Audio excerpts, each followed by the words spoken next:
Jamaica.com.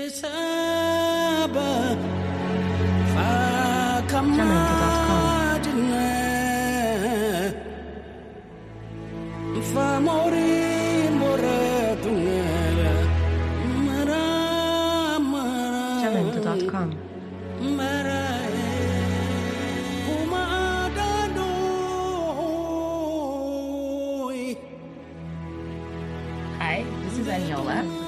Hi, this is Kei. Hi, this is Khetha. And welcome to the Unbounded podcast. One thing we've learned at Harvard is to expand the boundaries of our brain. And our experience could be summed up as whatever you thought coming in here, think again. So with this in mind, we couldn't think of a better way than to use art to explore the topics of race, neocolonialism, and the African diaspora. Our guest today does precisely that. Solomon, thank you for being with us today. Thank you so much for inviting me. So Solomon, I want to tell our audience a little bit about you. You were born in Harare, Zimbabwe, but you have lived in the USA and you received your studio art training at East Central University in Oklahoma. Your work reflects your thoughts on the human condition and your many traveling experiences.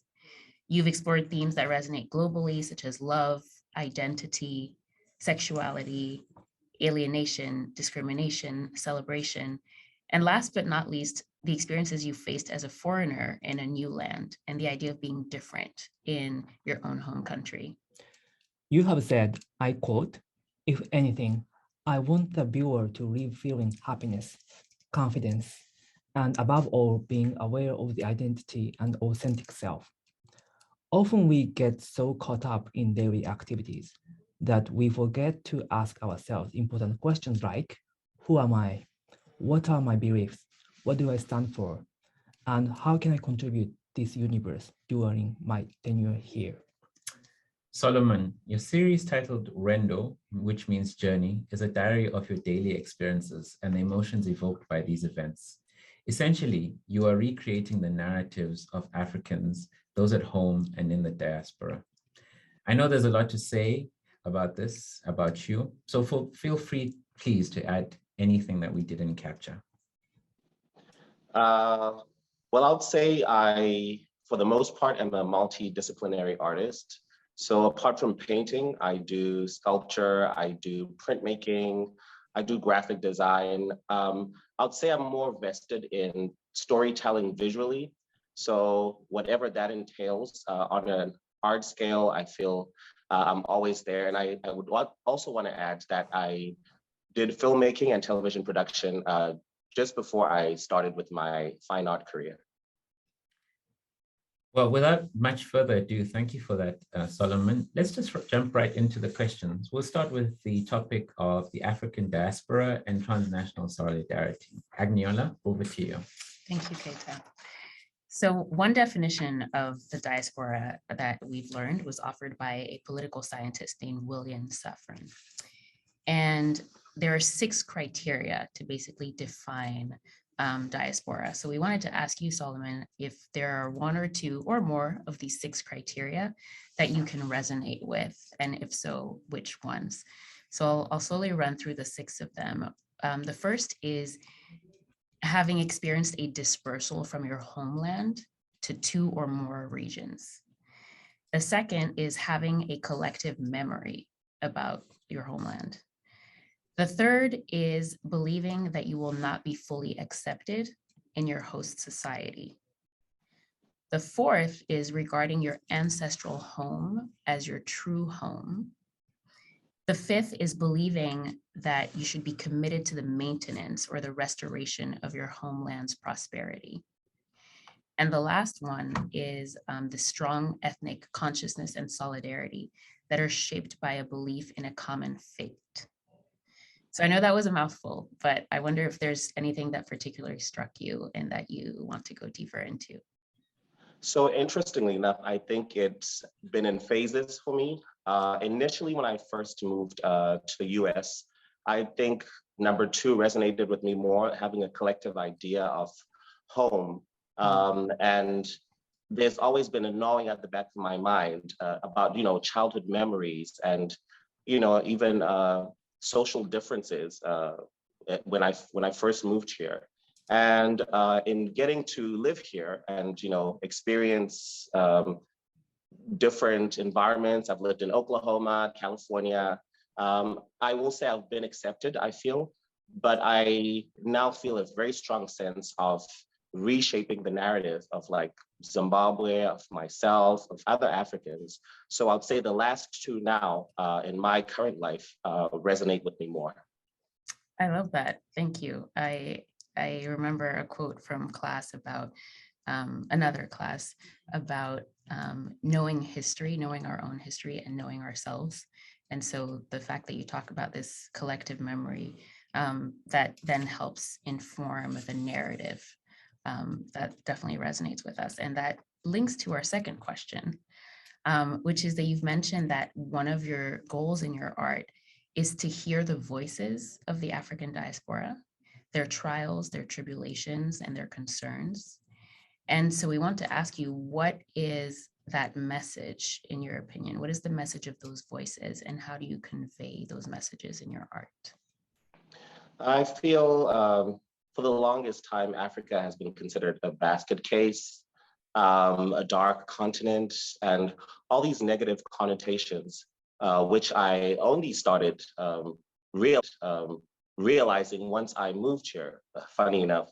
I was never aware that people have that perception of Africa with children with big bellies and flies and boogers running down their nose.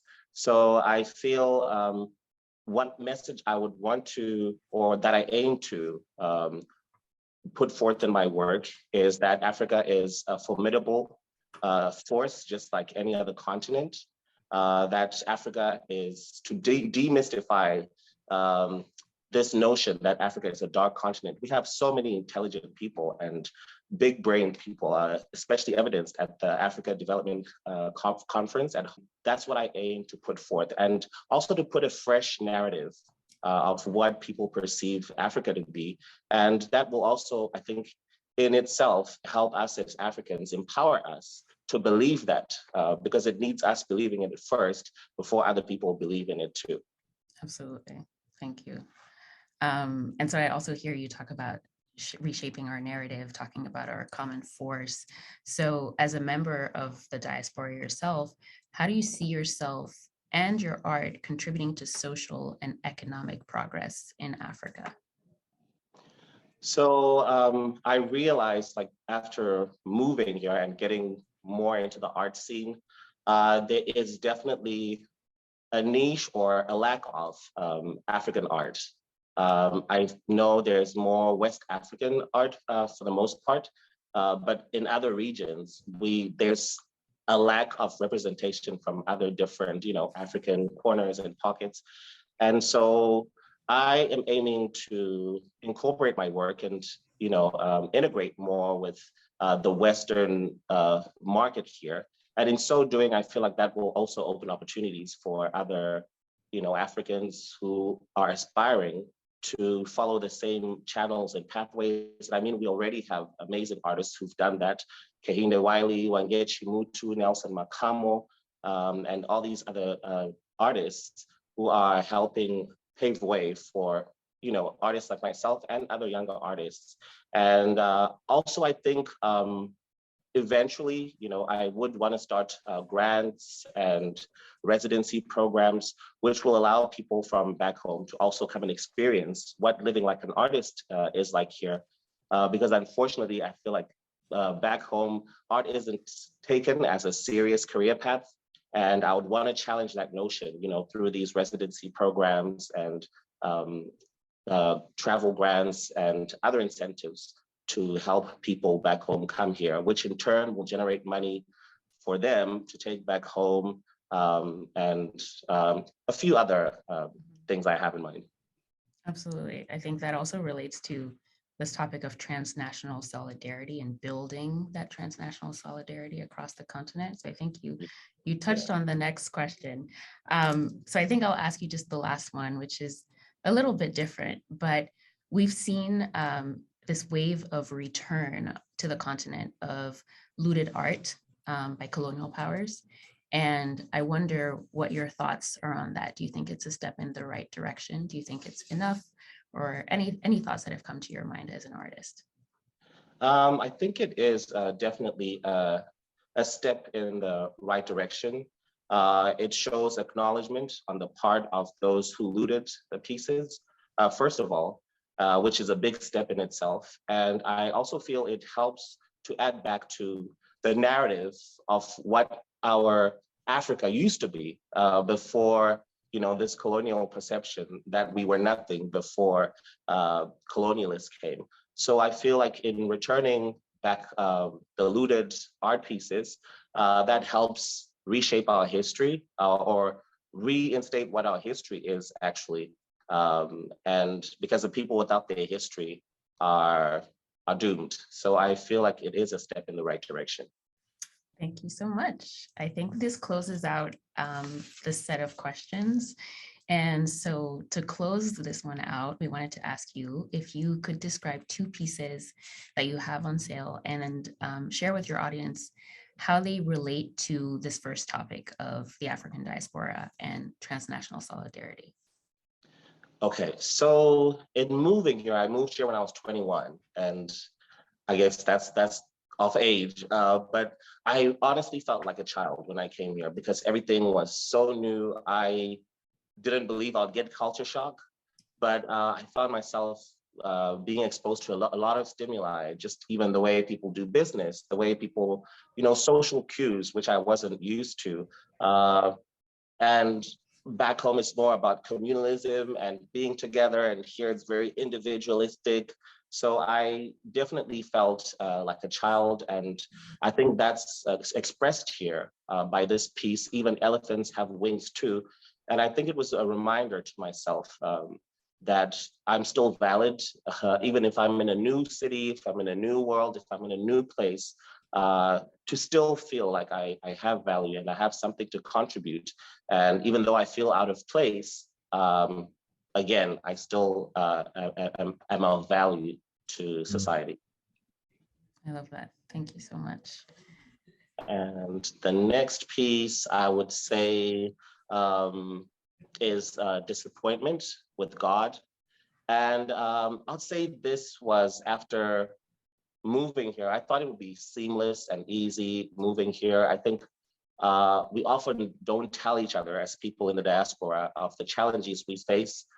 There's this smoke and mirrors image that everything is amazing. And I feel it's not an accurate depiction. So upon coming here, there was a lot of disillusionment, and I found it hard navigating in just work-wise, school-wise. There were a lot of, I guess, rules and regulations that didn't allow me to fully be myself and express myself. So disappointment is a depiction of that, and how I still had hope, but I honestly was very crushed when things didn't seemingly go my way. Okay. So Solomon, I'm going to turn now to talking about neocolonialism, economy, how you sort of think about marketing your art. But before we touch on that, one of the more important things that we've touched on in class at the Kennedy School has been this question of Africa and religion. And I've noted that a lot of your pieces that you've listed for sale actually speak quite a lot to this theme of religion. And I wondered if maybe you might want to just let us know sort of your thought process behind at least the titling of those pieces and how that reflects your view on religion and maybe sort of the broader sort of African experience with religion. Okay, so I think I would want to veer away from religion and just put it perhaps as faith or spirituality. Because in as much as I grew up with my dad as a Sangoma, traditional healer. My mom was more like a Christian devout. So it was very interesting, seeing the two in raising us and trying to juggle the Christian narrative and also the African spirituality narrative. And so I try to find correlations within the two. And where that doesn't happen, I feel I tend to lean more towards the African spirituality, because I am African for the most part, and that resonates with me more. It's still faith-based, but not so much a heavy usage of like symbolism, like, you know, the cross or all of that, Sure. but more to do with how I act and how I treat people, which I try also to show in my work. A lot of the times you might see someone praying, or, you know, someone with their hands up to God to show the presence of an omnipotent being. So I try, it's just almost like an acknowledgement to my maker. And that's what I tend to address in the work. Sure. And I think that's such a powerful story that you share, particularly the story that you share on African faiths in conjunction with, I guess, what we think of as the Abrahamic faiths coming from the Middle East. Because one of the things that we've learned as well is that, you know, there is, because of the colonial gaze in terms of African religion or faith practices, we tend to view it as like a cake form of religion. So I think your work is very powerful in explaining the relevance of African faith in modern day life. I do want to talk about how you view the economy. I mean, part of this podcast is really just to give you an opportunity to market your artwork. As you said, there's an exhibition ongoing currently, to the broader Boston community, and we'll share with the Africa community here. So I do want to talk to you about like how you think about and your thought process around marketing your artwork. You've said we forget to ask ourselves the important questions like, who am I? What are my beliefs? What do I stand for? And how can I contribute to the universe during my tenure here? And so on the back of that question, how do you navigate this tension between your beliefs, your contribution to the universe, and the reality of selling art to a world that is still very Western in its outlook, and particularly the art world, which is very biased and tends to have a Western gaze in terms of art? That's interesting. I was actually speaking about that with another Ghanaian artist who was at the conference this past weekend. And I think, honestly, your integrity does get tested in reaching art markets here. And as artists, I think we all want to have creative freedom and to be able to express ourselves fully, and people be receptive to it for the most part. And I tend to find myself now wanting to perhaps enhance on my work, because again, it is about making money. And so not so much compromising on my creativity, but also trying to address narratives that also suits the Western market, which is why I tend to go for a universal approach, like loss and death and happiness and sadness. And I think those are all universal experiences, which I try and depict in my work, again, to try and appeal to a more Western clientele base. And I don't feel it's so much as selling out, but more so wanting people to be able to receive my work regardless of their race or ethnicity, but also having a strong sense of identity, Africanism in my work, which I think is very evident in my work, in as much as it's also very universal. Yeah.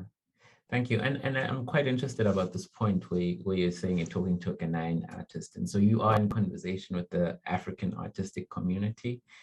You've also mentioned that you're also trying to open up the path for younger artists. I mean, what kind of advice do you give to them, I guess, from a business perspective as well? What kind of advice are you giving to them as well, if you could share?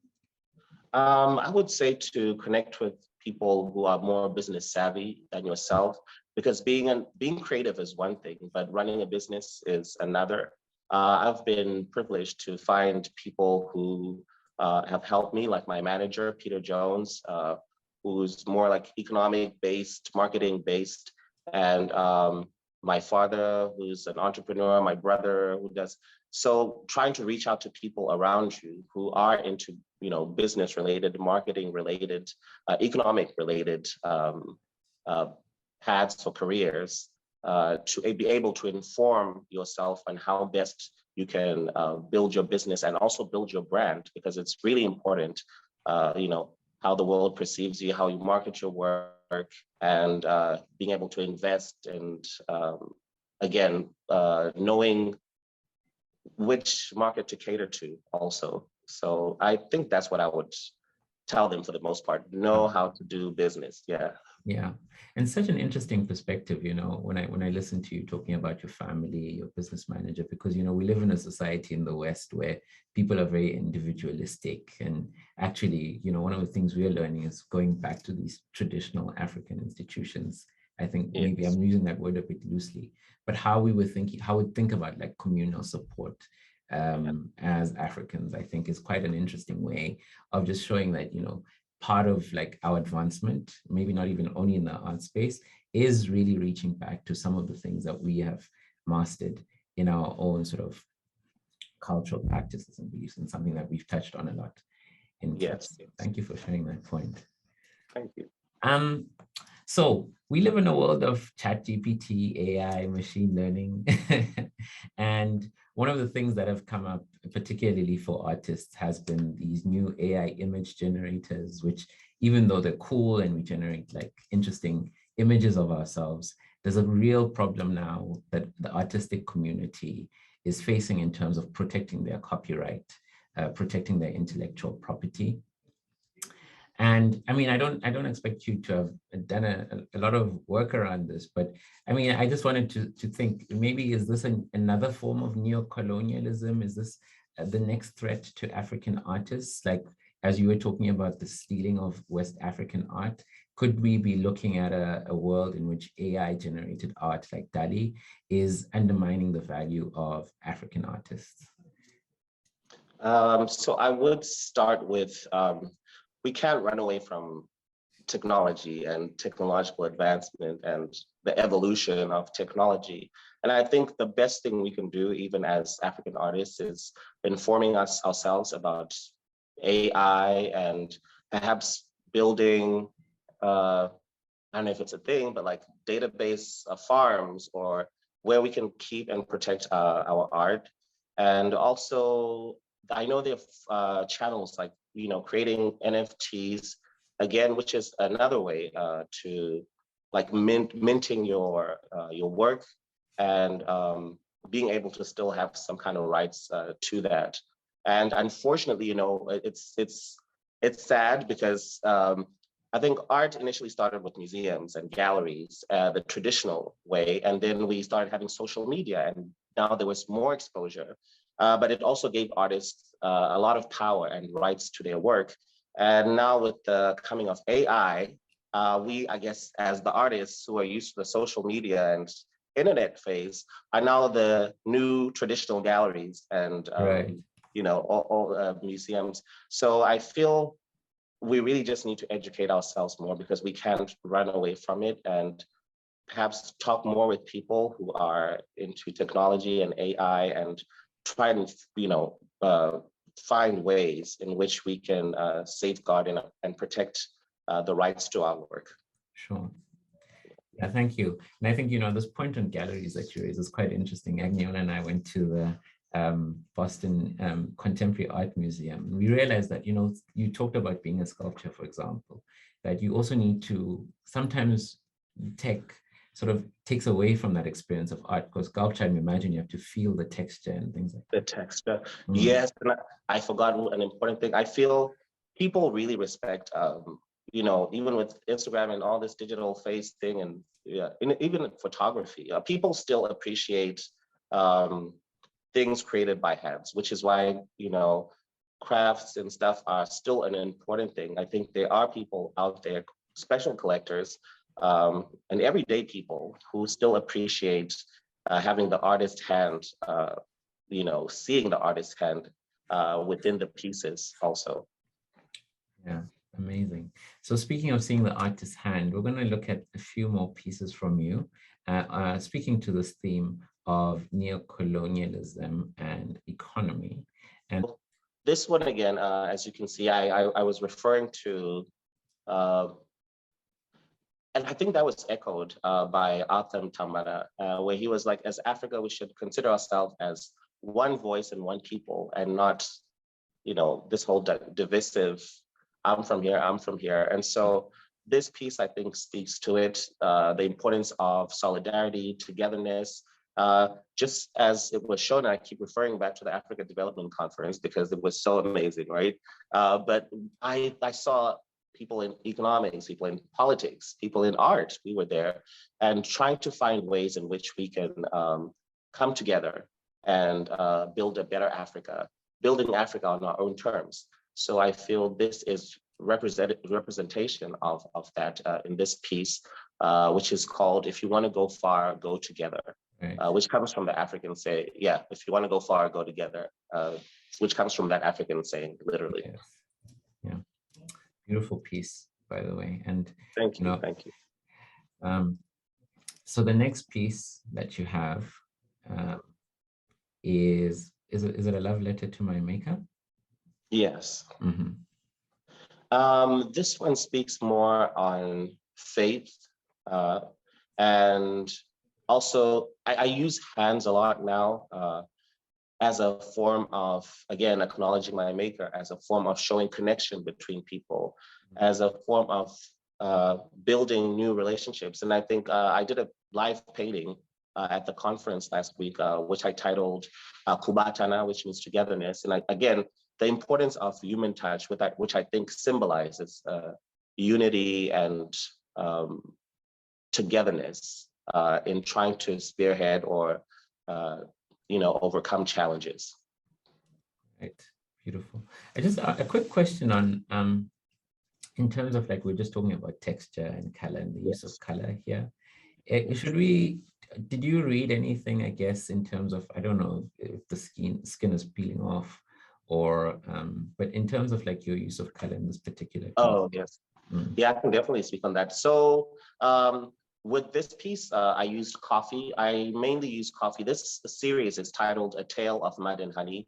And it just speaks of the importance of remembering where you come from also, and whether they're humble beginnings or, traumatic experiences, acknowledging those and making those a part of your story to give a balanced narrative of who you are. So in this series, I use a lot of coffee and oil paint.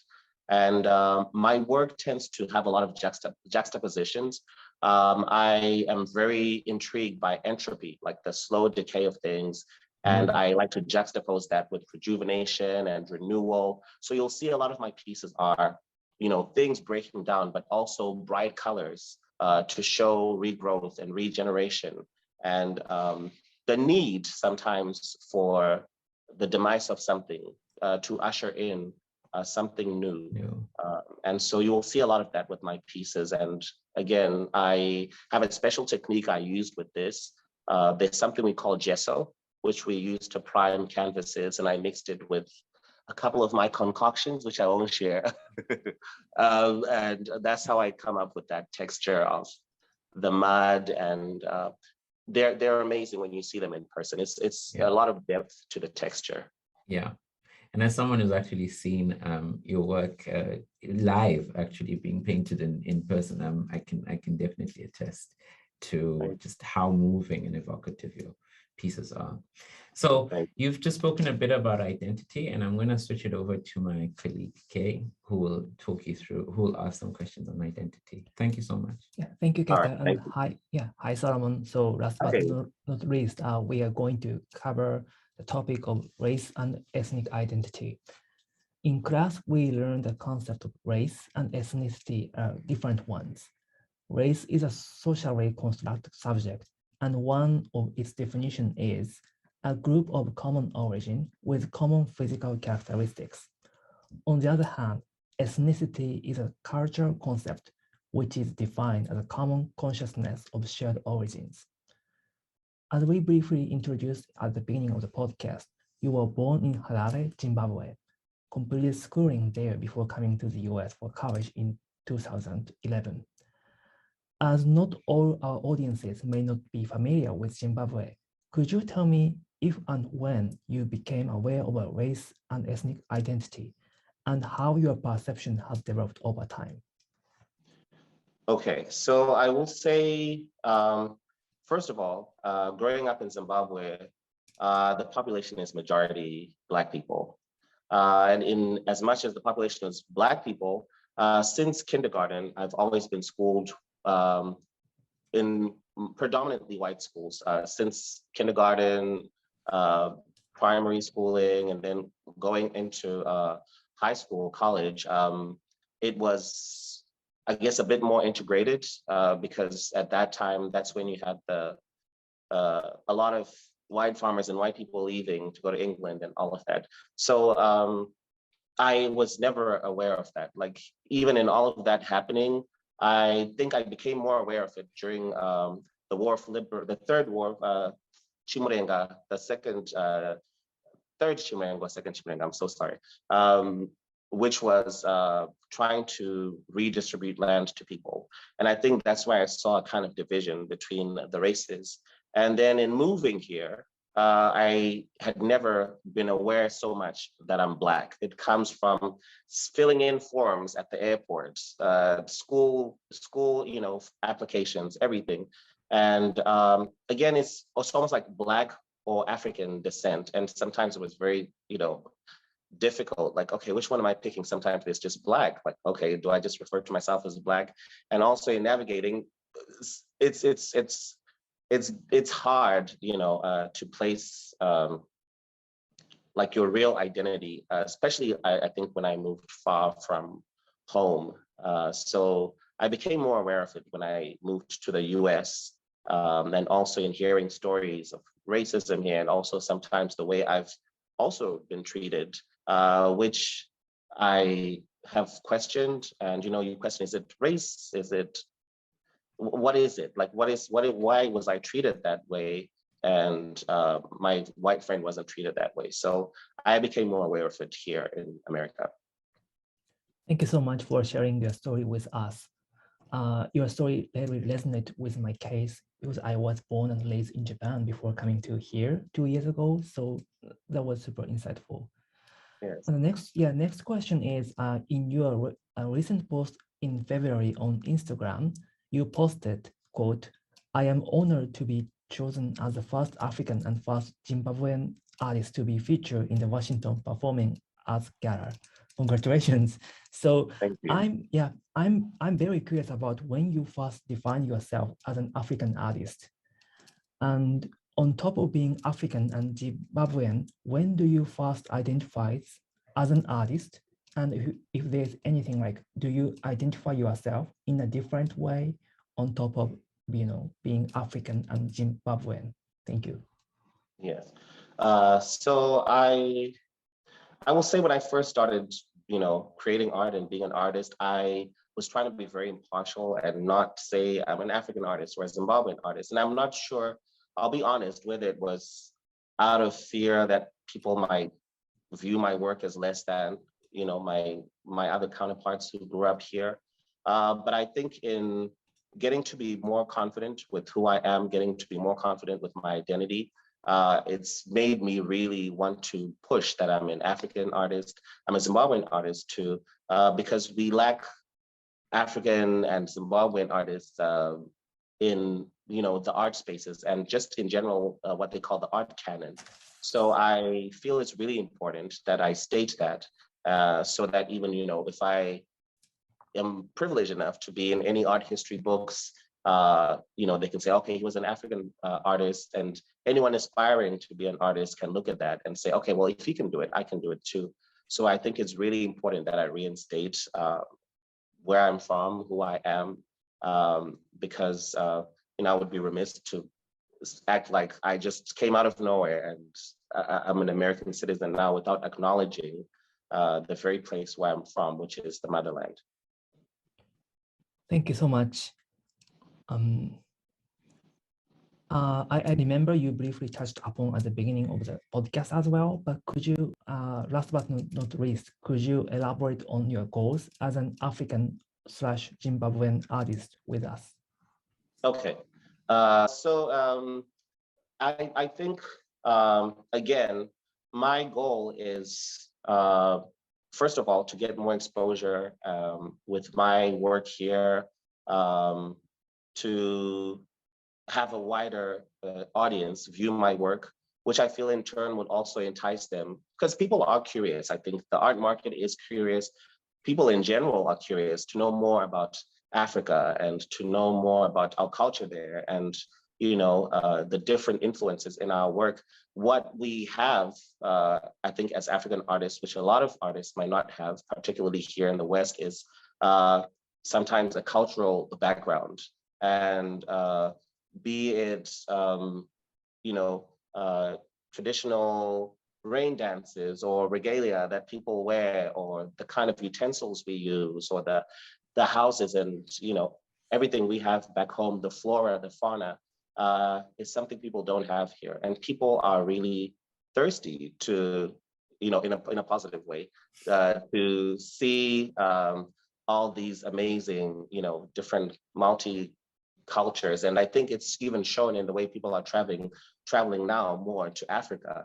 And I think Khetha, you spoke about the return, with the Ghanaian. I think there's a festival in Ghana now they're doing, and trying to bring in more even Black people and other Western people to come and experience Africa. So I think that's my aim, to just get more exposure with my work, and also now start these programs I was talking about, like these residencies, travel grants, finding donors. There are donors who are willing to support our work as long as they know their money is going to good use. So I would definitely want to start a residency program and have artists from back home come here and experience what it's like being an artist here, and realize that their work is of value, and there's an audience waiting here for them to show their skills. Thank you so much. So to close out this topic, could you please describe several pieces that you have chose with our audience? Okay.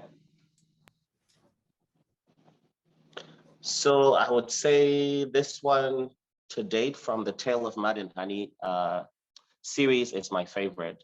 I think it really encapsulates just how I have always wanted to address my work. I want to show a sense of vulnerability, a sense of honesty, which is depicted by this child. Just my growth and metamorphosis, which again is shown by the mud peeling off. And if you, at the bottom right-hand corner, there's this like falling and, speaking to that entropy and slow decay of things. But also there are these bright flowers, which are symbolic of a brighter tomorrow. And again, being able to grow from my experiences, being able to stand within who you are and be honest with who you are, and be able to realize your true identity. I mean, it's different for all of us, but I feel like this work completely depicts exactly my narrative to date in how I try to address my work. And it's called Manifestations. Again, it relates to faith and acknowledging an omnipotent being, and being spiritual, not so much religious, but being spiritual, and being aware that we just didn't come here on this earth out of thin air. There are powers, I guess, beyond who we are. Amazing. Thank you. So Solomon, the series is titled A Tale of Mud and Honey. And yes. Can you just, and you're also exhibiting a new series called Rendo, The Journey. Can you just give the audience details about, if they want to find out more, where they can see firstly the series, and then also how they can get in touch with you in order to purchase some of the beautiful artwork that we've seen this afternoon? Thank you. So A Tale of Mud and Honey is currently on view at the Africa World Art Gallery here in Washington, DC. And it is in Adams Morgan, for those who are familiar with Washington, DC.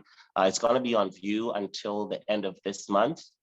So I would implore you and encourage you to go and see it. And I have some of my work online. You can see my work at www.solomonmahlatani.com. And you can also see my work via Instagram and keep up to date with me at Solomon Mahlatini. And even if you have any questions, feel free to email me, to call, and I would be glad to give you a private tour of my work, and also, answer any queries you might have about the work. Thank you, Solomon. Many of our graduating students at the Kennedy School are moving to Washington, D.C., so we will be sending many eager art lovers down your way. Oh, I'd love to hear it. That includes me. Yes. No, I will give you a personal tour, I promise. Thank you.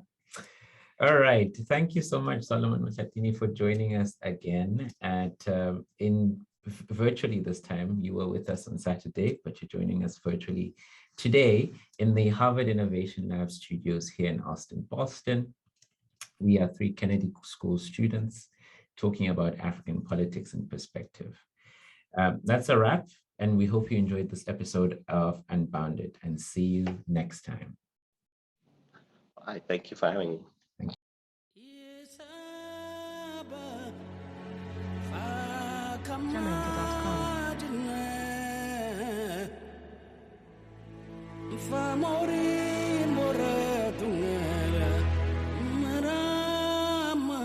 Jamendo.com.